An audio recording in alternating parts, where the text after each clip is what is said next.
Әуесқой балықшыларға қытымыр аяз кедергі емес. Олар Теректі ауданына қарасты Ұзынкөл су қоймасында биыл 4-ші жыл қатарынан ұйымдастырылған үлкен шортан балық аулау шарасында бас қосты. Ауа райының қолайсыздығынан балық қармақты көп қаппаса да, қатысушылардың көңілдері көтеріңкі. Өйткені өзара тәжірибе алмасып, табиғат аясында тынығуға мүмкіндік алды.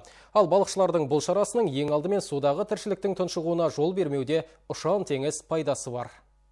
Дәстүрлі үлкен шортан балық аулау сайысына 90-ға жуық командада 200-ден астам әуесқой балықшылар қатысты. Жалпы бұл шараға ер адамдармен қатар әйелдерге және балаларға да қатысуға мүмкіндік бар. Бастысы тәжірибе алмасы бос уақыттарын таза ауада өткізу. Во-первых, конечно, заряд бодрости. Мұндай шаралар адамдарды табиғатта аялай білуге, бір-бірімен достық қарым-қатынас орнатуға жетелейді. Жас ұрпақты қоршаған ортамен жақындастыра түсуге де септігі тиеді. Бір сөзбен айтқанда пайдалы тұстары зор деп ойлаймын.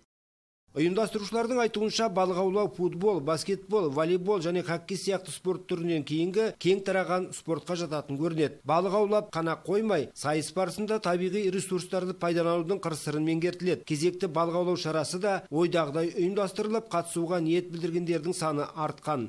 Бүгін осы көлде 1000 лунка өткені аэрация бойынша өтті, мероприятие өтті. Өте осы мероприятияға біз қуаныштымыз. Сайыс қорытындысында командалық есеп бойынша Батыс Қазақстан электр желілерін тарату компаниясы акционерлік қоғамының сайыскерлері жүлделі бірінші орынды иеленіп, бағалы сыйлық пен диплом табыс етілді. Бәрі өте керемет өтті. Үлкен жұмыс атқардық. Осындай шара өткізгенге өте қуаныштымын. Біріншіден пайдалы да, демалып қайттық. Дәл осындай сайысты алдағы ақпан айында да ұйымдастыру жоспарда. Лоқпан Елеу, Тарас Қажымов, Алтынбек Қабделов, Ақ Жайық телеарнасы.